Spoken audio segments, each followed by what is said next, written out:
बीजक, इनकी रचना है बेटा। हाँ, टेक्स्ट ग्रंथ। हाँ, बीजक।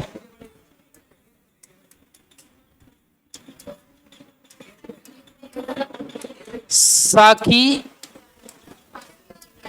सवद रमैनी, इसके भाग है बेटा। हाँ,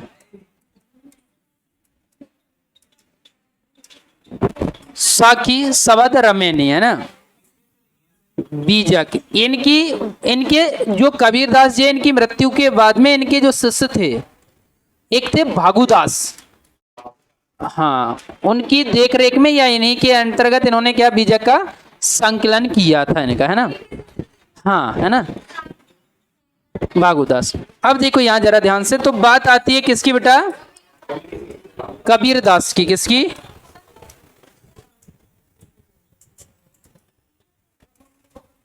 कबीरदास। बेटा आवाज नहीं करो बेटा। तो देखो कबीरदास के बारे में कुछ कहानी प्रचलित है, या ऐसा कहा जाता है। बेसिकली आप देखेंगे तो इनका जन्म कब बेटा, 1398। इनका बेटा वास्तविक नहीं है जी, अनुमानित है। अनुमानित है कि लगभग इनका क्या था, इस टाइम इनका जन्म हुआ था। जन्म के पीछे इनकी कहानी जुड़ी हुई है इनसे। तो इनकी कहानी क्या जुड़ी है बेटा, कि इनकी माता जी जो है एक ब्राह्मणी थी। हाँ, ब्राह्मण परिवार से। और कैसी थी बेटा, विधवा। कैसी थी, विधवा थी। और आवाज नहीं करो बेटा, आवाज नहीं। और ऐसा माना जाता है कि जो कबीरदास जी थे, उनकी जो माता जी थी वो विधवा थी। तो इसी बीच वो किसी से संपर्क आए, जिसके परिणाम स्वरूप बेटा क्या हुए, कबीर का जन्म हुआ।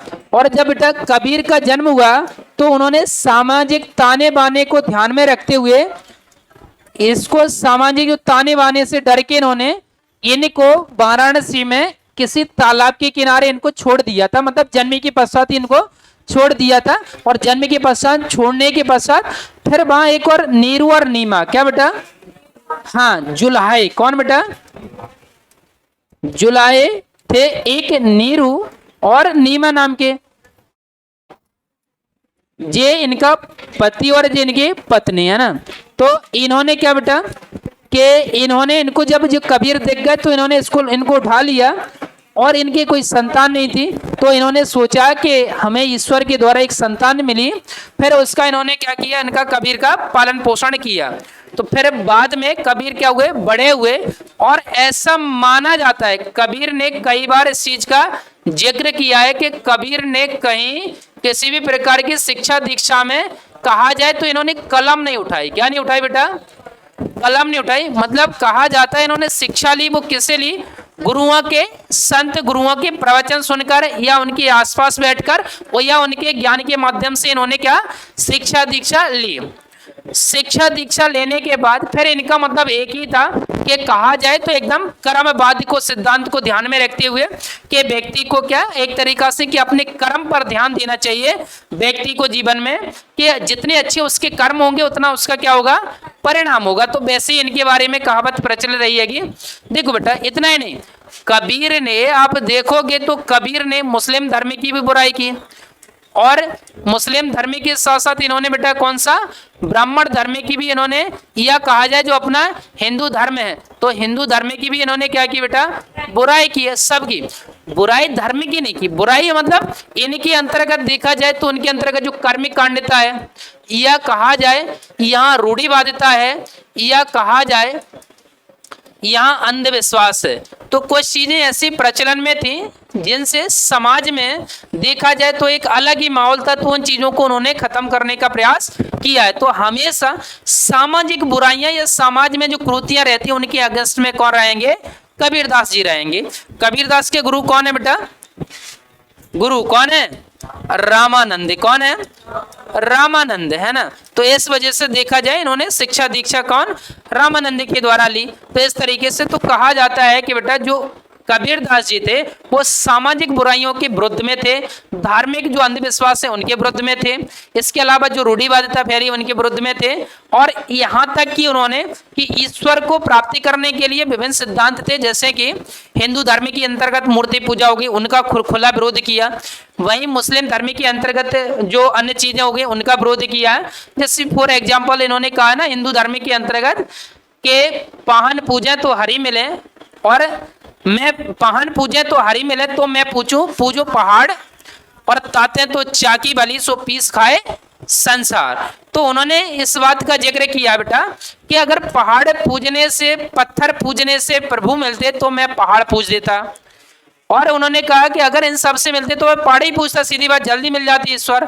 और उन्होंने कहा अगर जिन सब में जब ईश्वर नहीं है तो इससे जो अच्छा हमारी वो चाकिया है ना, दो पत्थरों के बीच में आटा पीस देती है, जिससे तो क्या होता है पूरे संसार का पेट भर जाता है। तो पाहन पूजे हरि मिले तो मैं पूजू, पाहन पूजे हरि मिले तो मैं पूजू पहाड़, और ताते तो चाकी भली सो पीस खाए संस्कार।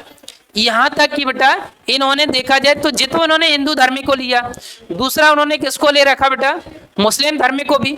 मुस्लिम धर्म के परिप्रेक्ष्य में उन्होंने क्या बोला बेटा, सीधा सीधा उन्होंने कहा बेटा कि काकर पातर जोड़ के मस्जिद लाई बनाए, जापे मुल्ला बाग दे अल्लाह का बहराए। तो उन्होंने सीधी सीधी आलोचना किसकी की है बेटा, देखा जाए तो जो कर्म कांड था, एक तरीका से भगवान अकबर नहीं, एक तरीका से उनका मतलब ये है कि इतना सारा तुम माइक लगा के और ईश्वर तक पहुंचने का प्रयास करते हो तो गलत है ना। तो बोले अगर ईश्वर मिलते तो जगह जगह कहीं भी मिल जाएंगे तुम्हें बड़ी आसानी से। तो कबीर दास सीधी सीधी बात यह है कि समाज के अंतर्गत प्रचलित जितनी सारी जो कुरीतियां रही होंगी, जितने अंधविश्वास रहेंगे, उन सबको इन्होंने खत्म करने का क्या किया बेटा, प्रयास किया। तो बेसिकली कबीर दास के अंतर्गत, ठीक है ना। बेसिक इनकी जो रचना है वो कौन सी है बेटा, बेजा के साखी समुद्र में इन्हीं के जो पाठ हैं तो इन चीजों के अंतर्गत है ना। तो इन्होंने सीधी सीधी बात कि अगर तुम्हें कुछ अच्छा करना है तो तुम्हें सीधी बात श्रम करना पड़ेगा, मतलब मेहनत करना पड़ेगी। तो इन्होंने कहा तुम ऐसा नहीं है कि तुम क्या करते हैं, कुछ लोग क्या होता है कि तुम देखते होगे कि घर परिवार छोड़ के ईश्वर में लीन हो जाते, तो उन्होंने उस चीज का विरोध किया। उन्होंने कहा कि अगर तुम्हें कुछ भी करना है तो पहले तो तुम्हें देखो क्या ग्रस्त जीवन में रहकर भी कर सकते हो, तो ग्रस्त जीवन है, साथ ही साथ तुम्हें शारीरिक श्रम कि तुम्हें ऐसा नहीं है कि सब जितनी भी जो चीजें हैं संसार की जितनी भी वस्तुएं तुम्हें बड़ी आसानी से प्राप्त हो जाए, नहीं, बोले तुम्हें शारीरिक श्रम करना पड़ेगा, और शारीरिक श्रम के परिणाम स्वरूप तुम्हें कर्म फल या जो भी रिजल्ट मिलेगा उसकी प्राप्ति होगी, इससे इसके बिना कुछ होने वाला नहीं। तो बेसिकली इन्होंने क्या बेटा कि शारीरिक श्रम और ग्रस्त जीवन पर विशेष बल दिया इन्होंने, है ना। तो अपने क्या लिख लिया इनके बारे में, कुछ दो चार लाइनें बताओ जरा। ये सारा लिख लिया ना, इंडियन को सबको लिख लिया ना, तो लिखो जरा इनको कि इनका जो पालन पोषण है नीरू और नीमा नाम के दंपति के द्वारा किया गया था, है ना। नीरू और नीमा नाम के दंपति के द्वारा किया गया था इनका पालन पोषण।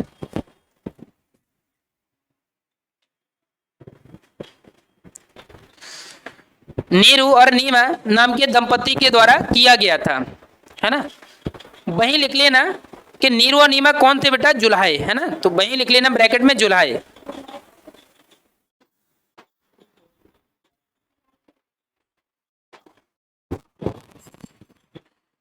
हो गया ना यहां तक। बेसिकली कबीर के बारे में देखो अगर पूछा जाएगा तो जय यहां से संबंधित नहीं चीजें। अब बेटा एक और जुड़े तुम्हारे में, जैसे मीराबाई, कौन जुड़ी है बेटा, मीराबाई। तो मीराबाई की कहानी क्या बेटा, तो मीराबाई की जल्दी को जरा ध्यान से, तो मीराबाई बेटा किसकी आराध्य हैं जी, हाँ, तो एक तरीका से किसकी आराधना की इन्होंने, कृष्ण की। तो इन्होंने बेटा इनके जो आराध्य मतलब इष्ट देव, कौन बेटा, इष्ट देव। यहां तक कि इन्होंने बोला है कि जो हमारे पति हैं वो भगवान कृष्ण को ही इन्होंने क्या मान लिया बेटा, पति के रूप में, मतलब भक्ति में इतनी ज्यादा लीन हो गई। तो मीराबाई की अगर बात की जाए तो मीराबाई पुत्री किसकी थी बेटा, मेवाड़ के जो राजा हैं वो रतन सिंह, कौन बेटा, मेड़ता, मेड़ता के राजा जो रतन सिंह है, तो रतन सिंह की पुत्री कौन थी बेटा, मीराबाई थी। मीराबाई का राणा सांगा, कौन बेटा, राणा सांगा के बड़े भाई, बड़े जो पुत्र थे, ज्येष्ठ पुत्र थे, इनका नाम क्या था बेटा, भोजराज, कौन, भोजराज। तो भोजराज के साथ इनका क्या कर दिया गया, विवाह कर दिया। भोजराज की कम उम्र में मृत्यु हो गई, और कम उम्र में मृत्यु होने के बाद फिर इनको क्या भगवान श्री कृष्ण की भक्ति में विलीन होने का इनको भी क्या एक अवसर के रूप में प्राप्त हुआ। और इनके जो कहा जाए ससुराल वाले थे, उन्होंने इनको कहाँ भेज दिया गया, मायके में भेज दिया गया।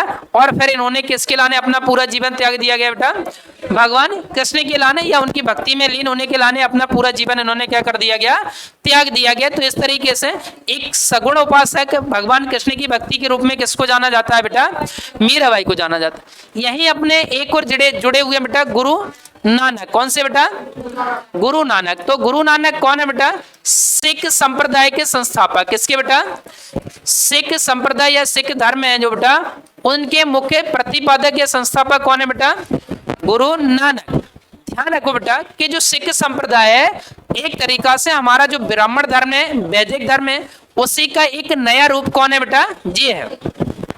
यहाँ उन्होंने बेटा कौन बेटा, गुरु नानक है ना। गुरु नानक का जन्म कहाँ हुआ बेटा, तलवंडी। कहाँ है बेटा ये, पाकिस्तान के अंतर्गत। कहाँ है, जन्म कब हुआ बेटा, 1469। कब हुआ बेटा, 1469 के अंतर्गत इनका बेसिकली क्या हुआ, जन्म हुआ है ना।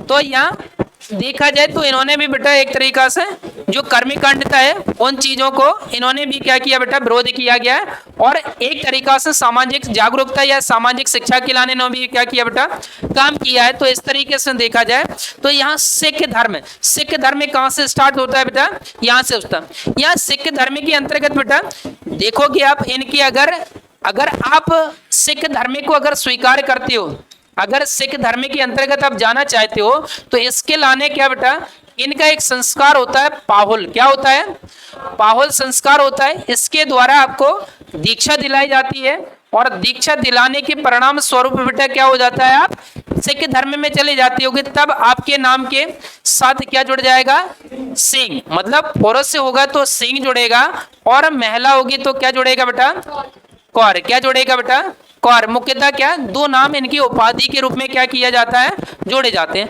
अच्छा, सिख धर्म के अंतर्गत इनके भी कुछ सिद्धांत जैसे पंचकाकार। क्या, पंचकाकार जो बोला जाता है तो बेटा कौन है बे, एक हो गया केस। क्या, केस मतलब बाल है ना। और एक क्या हो गया बेटा, कृपाण। क्या हो गया, कृपाण। एक हो गया कंगा। क्या, कंगी हो गई। एक हो गया कड़ा। क्या, कड़ा। एक और रह गया केपोर। कौन सा रह रहा है, केस, कृपाण, कंगा, कड़ा, हाँ कच्छा। तो इस एक तरीका से जी बेटा 5 क्या इनके सिद्धांत हैं। क्या है, सिद्धांत हैं। तो इन चीजों के अंतर्गत तुमने देखा होगा ना, सिख संप्रदाय के अंतर्गत वो लोग क्या बाल रखते हैं, क्या है ना, स्वापा वगैरह जो बांधते, क्योंकि उनकी आस्था का प्रतीक है। क्या बेटा, हाँ, केस हो गए, कृपाण हो गए। अच्छा, तुमने भी देखा होगा कि वो एक छोटा सा तलवार जो अपने साथ में लेके चलते हैं, हाँ कटार जिसे बोला जाता है, तो वही उनके धर्म के अंतर्गत वो चीजें।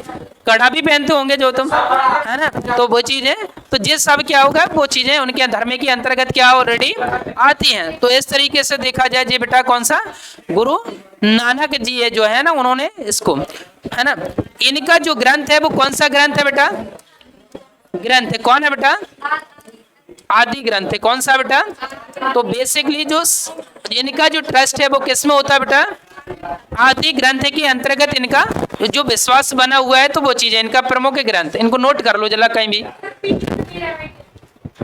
लो कर लो जरा यहाँ से।